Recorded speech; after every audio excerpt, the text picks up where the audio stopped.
Welcome back to Market It with Atmo, where we share the tips, tools, and strategies to help your business be successful. Today, we have on the show a very special guest, Mr. Gueston Smith, owner and founder of Guest Creative. Welcome, Gueston. Thank you. It's a pleasure to be here. So we talked a little bit before the show. How did you come to create Guest Creative, and kind of what's your background? Tell us a little bit about how you manifested this industry and this business. That's pretty. It's pretty deep. So Loaded question, yeah, huh? Yeah.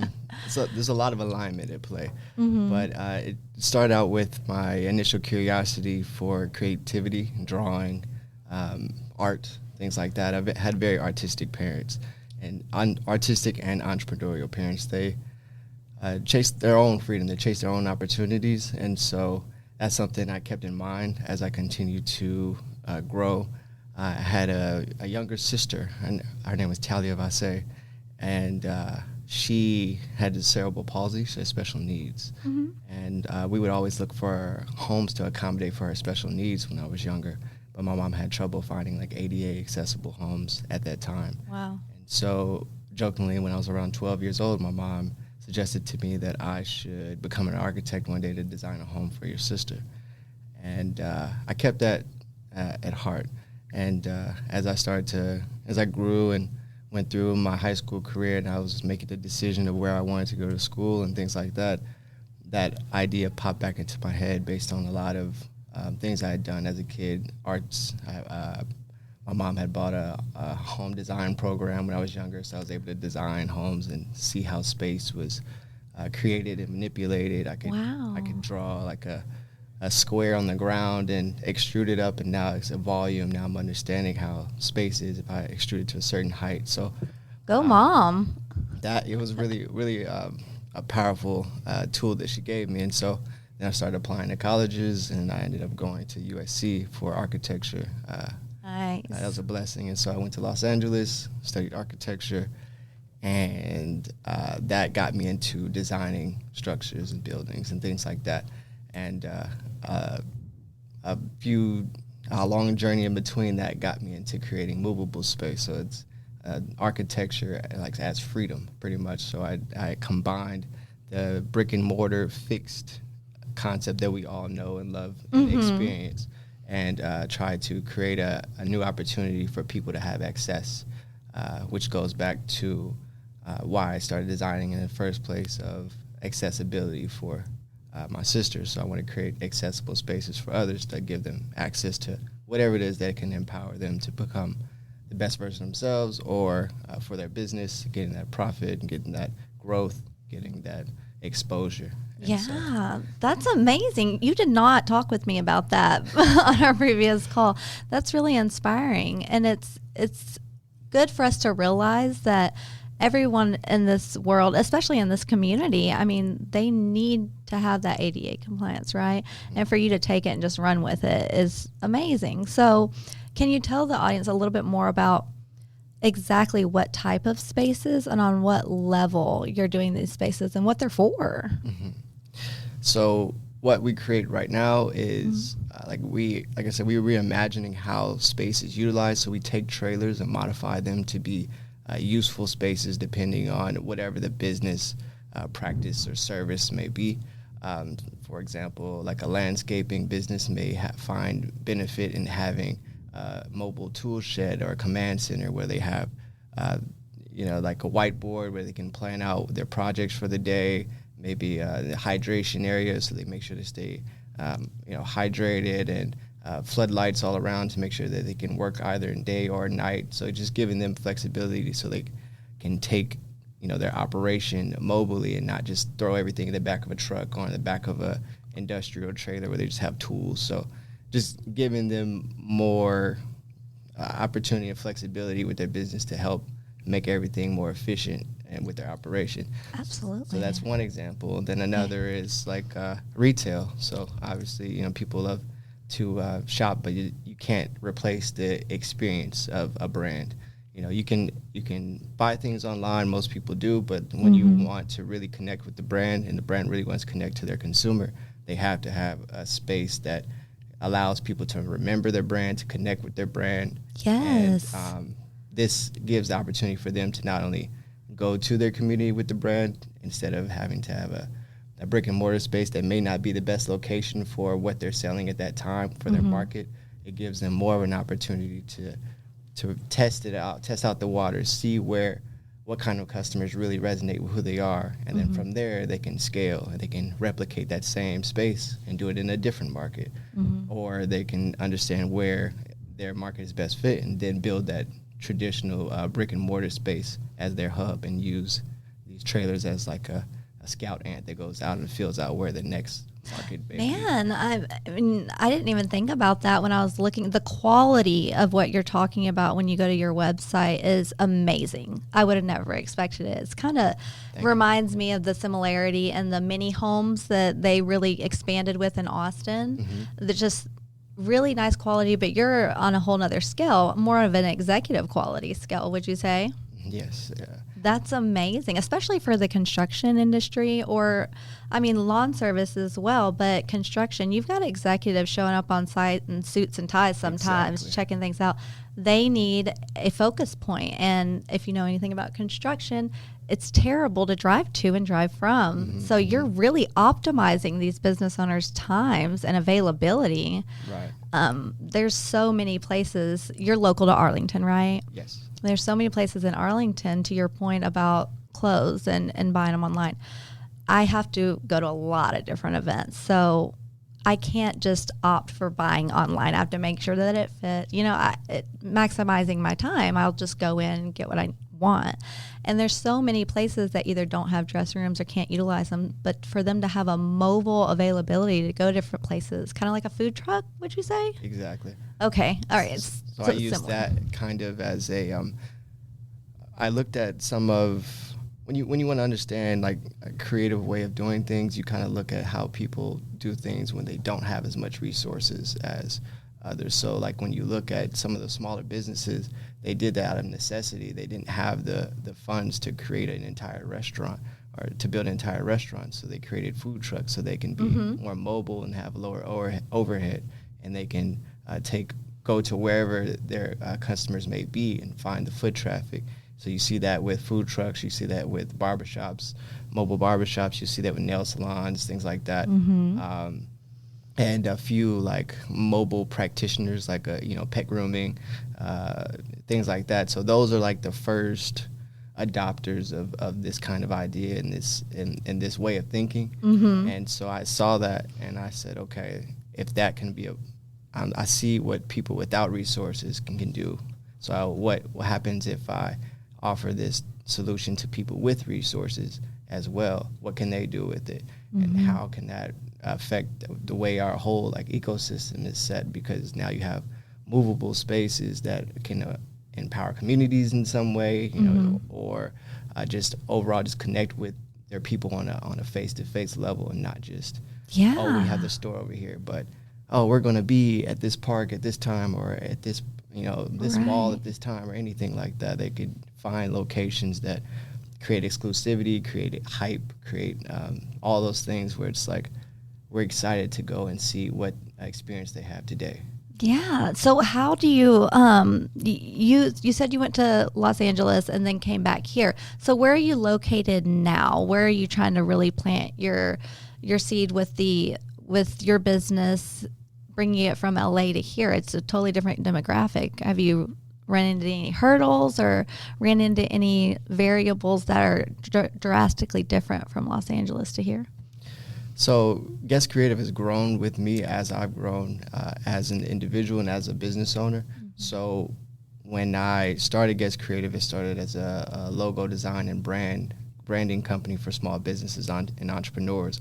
It was a side hustle for me to be able to find my own freedom and get out of the 9-to-5 situation that I was in. I wasn't, I felt stifled creatively.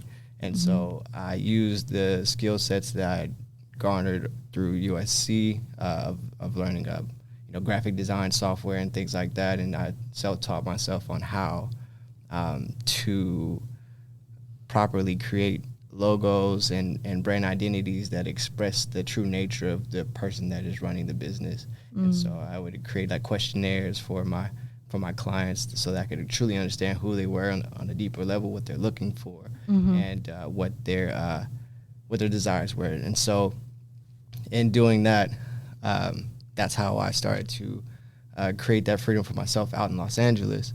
But as these ideas started to come up of creating a movable space and modular space, I ended up working for a shipping container home design company out there, and I was the head of design there as a startup. That was the flow from my 9 to 5. That was my next move. I ended up finding a company that designed homes out of, like, modular homes out of shipping containers. It was very unique, and I found my interest in that from combining the graphic design and modular spaces. I had saw that they were doing pop-up shops out of shipping containers around the world, and it was really interesting to me. Yeah, that's honestly the creativity that you bring to that space of them redesigning the shipping containers is, you can tell there's a lot of quality and care in it. It seems like you're really passionate about under-promising and over-delivering, maybe. That's right. Because when we had the conversation about what is this business, I could think of so many things in my mind, but going to your website and seeing the quality of work that you do, it's just unimaginable. So what are your plans for Guest Creative in the next 3-5 years? Are you guys planning on growing? What are your thoughts on your goals in the next few years? First is to continue to do opportunities like this, to be able to shift people's mindsets on what's possible with space. Understanding that space can be movable. It's defined in 4 walls, but you can take it wherever you need it to be. And so first starting to frame that mindset on what's possible and getting people's minds going. Getting a few more projects per month to help out, customers and clients to expand their businesses in the right way. And then once we start to become more of a greased oil machine of getting these projects out, we want to create our own fleet of movable spaces so that people can rent it out that don't have the resources to buy it. And so giving them the opportunity to utilize that as well. And then after that, I'm thinking community infrastructure, how we create movable spaces that go and touch areas that don't have as much resources, and teaching them maybe a financial literacy trailer, maybe a wellness trailer where we have healing of higher types like red light therapy or vibrational therapy, things like that. PMF therapy, things like that. Yes. That's incredible. And to that point, I hadn't thought about the mobile classrooms. I'm seeing here that you won 2 international awards, and one was in particular was for a mobile classroom. Yes. Can you tell me more about that? Yeah, that was really exciting. That happened in 2024. I applied for an international design competition and I applied using one of the designs that's just been, that came to me a long time ago, maybe in 2018. And I was thinking about education and how currently the classrooms, at least that I've experienced definitely growing up and what I've seen a little bit later, aren't really creatively inspiring. They I'm sorry. I'm not laughing at you. I agree with you very much so. Yeah, they have a very dreary look, and they all look around the same. So each individual is unique, and they have their own things that they're drawn to that inspire them. And so I was thinking, what could a educational space look like that allowed students to be able to think deeper about who they are, what they want to do, and where they want to go in life. And so I created a mobile learning center that I called the Magic School Box instead of bus. Miss Frizzle's my favorite. Magic School Box. I'll have to go look that up. So what did that consist of, and how did it work? So I designed it during COVID. So it had a seating down the middle, which gave space in between for each student, but it had a space for the laptops, and it and interactive screens on both sides of the trailer. And so the idea was that, and then on the edge they had a green screen area, and the idea was that each mobile learning center could be a satellite for another space, so that the teacher that's teaching would be in front of the green screen, and students that are watching from other places would be able to see the teacher and learn, but also the students that are there are interacting with one another and interacting with the interactive screen, so they're learning visually on hand. Wow. And so that was the concept of the Magic School Box, and that's what got the award. So I got to go to Milan for that, which was amazing. Wow. How was Milan? It was beautiful. It was. Yeah, I got to see one of my bucket lists for sure. Da Vinci's fortress out there. So he's one of my one of the people I definitely studied and admired is Leonardo da Vinci. Wow. I love multidisciplinary polymaths. Those are the type of individuals that I studied as I continue to figure out what my direction may be. So I use them as inspiration, and I stand on the shoulders of giants such as that. Wow. Would you say you have other, they aren't mentors to you, but would you say being a business owner, do you have a lot of mentors that kind of help guide you and walk you through this journey of owning a business? Yes. All my mentors are usually on YouTube University. Hey, there's nothing wrong with that. Accessibility is everything, right? Earl Nightingale, Neville Goddard, Leonardo da Vinci, Nikola Tesla, like people that had really made some changes in the world. Those are the people that I look at their work and try to understand who they are and what they did and how they did it. You seem very intentional about everything that you create, which is amazing, because some people are out there, we're all out there making money, right? But you're very intentional, and you come from a good place. So how did this transition, did this company help your sister in any way, or kind of help the community? Is that what you're aspiring to develop? Yes, it helped her in spirit. She passed away when I was 14. So I'm sorry. Thank you. She gave me the drive and the emotional fortitude to not quit, and that's something I hold with me dear. And that's how I continue to just fall into alignment. When something doesn't work out, I just kind of scale out. So I say, when in doubt, zoom out. I like that. The rhyming hook is amazing. Thank you. When in doubt, zoom out. And I zoom out and I look at what the overall trajectory is, and I find my alignment by, just sitting with God and thinking like, okay, what am I doing here? What's next? What feels right for me? And I continue to just put one foot in front of the other, and that got me here in a multidisciplinary path. So I definitely wasn't planning this journey out. When you say intentional, I wasn't planning it out from the beginning. Kind of just manifested.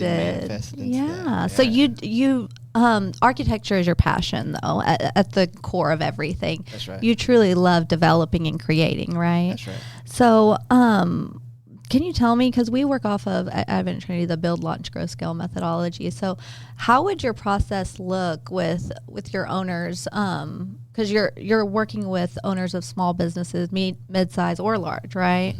Mm-hmm. So how do you take your customers through that journey?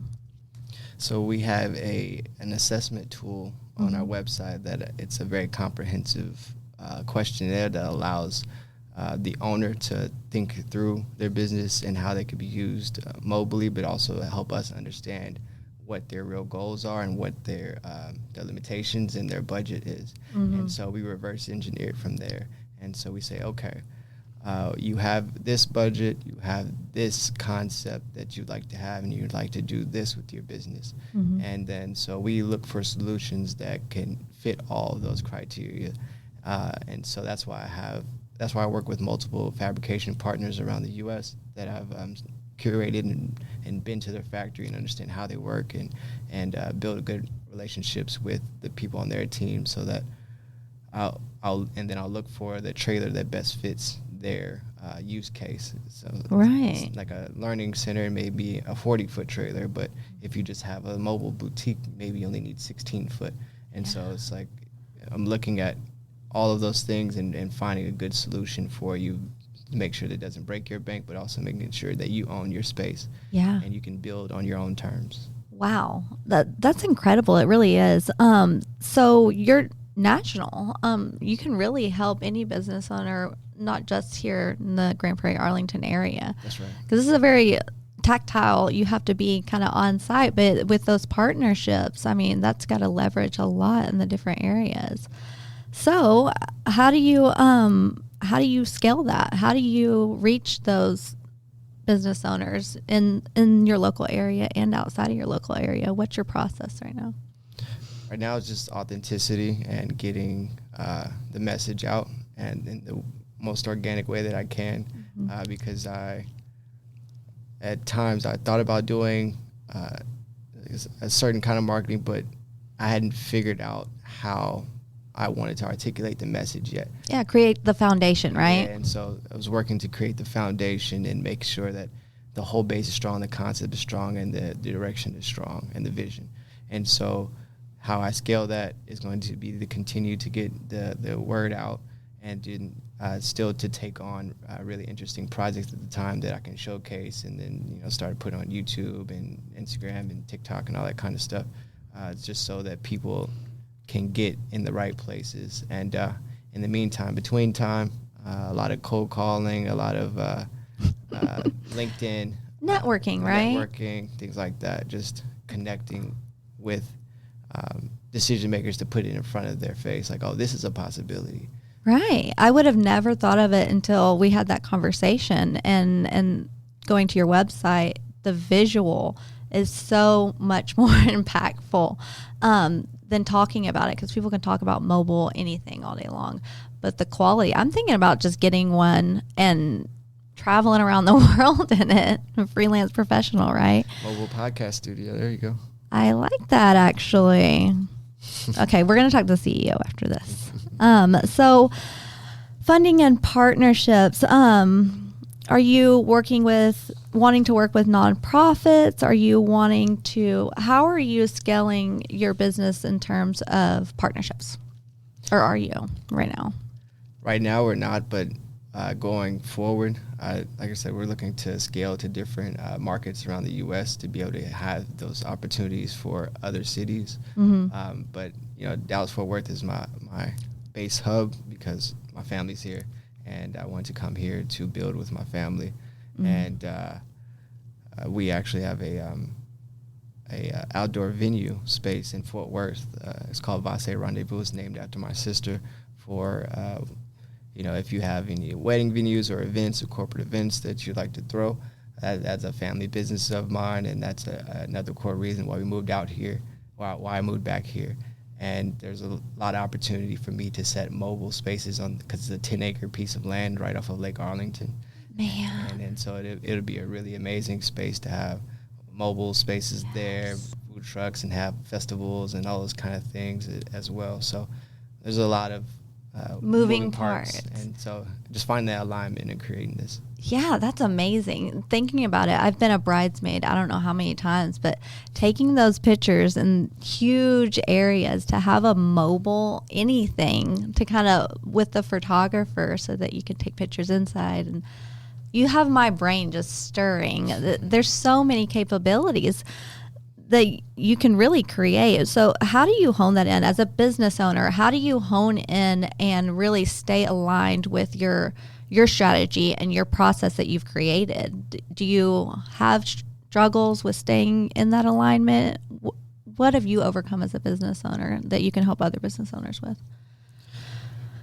You have to let the market tell you about your business as well. So right now I have a lot of ideas, and my mind runs everywhere. So I more so just want to put it in front of people and allow the market to tell me what they really need and what they really want after proposing what's possible.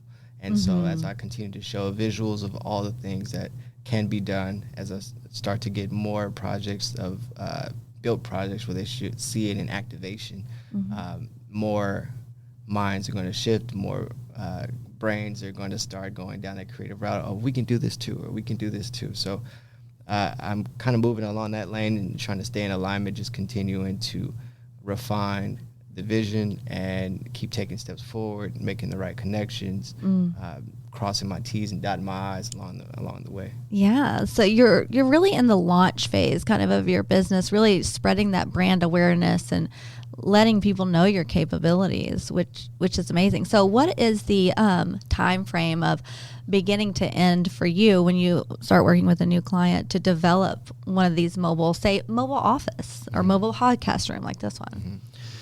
So that depends on the level of finishes you want in there and the type of finishes, but this mobile basketball, this company that I did a mobile basketball retail trailer with, I got that done in about a month. So wow, that's pretty quickly, but they don't need all of the storage and the cabinetry and wiring for TVs and things like that, so it's a little bit faster. So it just depends on the build out, but it could go anywhere from a month to 6 months. Wow, depending on the quality and the capability at the time. And what's in there and what's in the fabricator's queue, things like that. But we're very open, we're very communicative about all that's going in, so we'll let you know individually on what the specific restraints are with your project, with your design, and then we keep it going from there.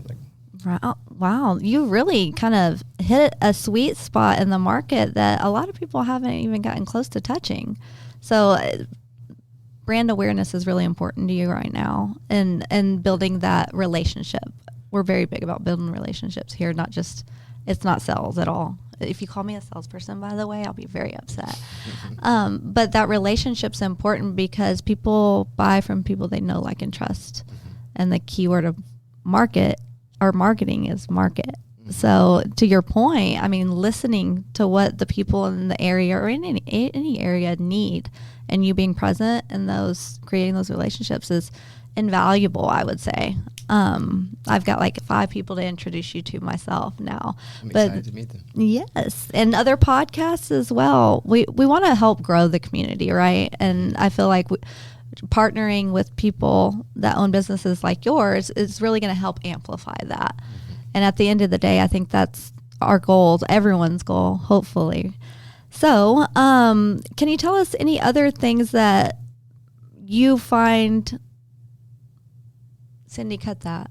That you find your spare time. What am I trying to say, Cindy? What do you do in your spare time? How do you relax? How do you...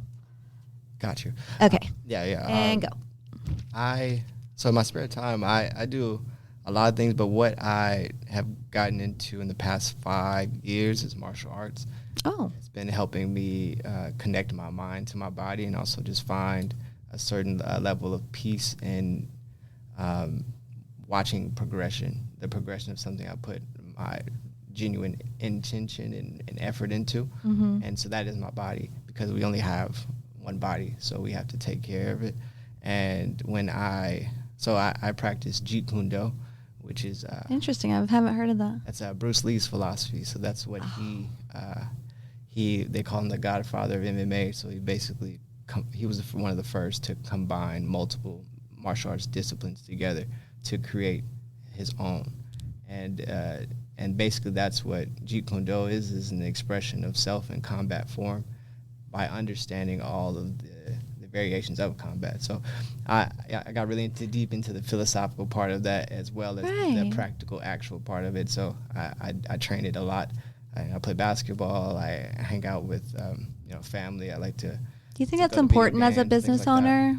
Yeah, you need balance. You need balance with... Everyone does. Protecting your mind, body, and spirit, making sure you're growing all of those things. That way you can show up fully to your business and not feel drained because you're still giving to yourself in other ways. Absolutely. I think we all get kind of caught in that rat race. So really honing back in on that and having someone kind of bring it to light again is really helpful. A mobile relaxation unit. That's right.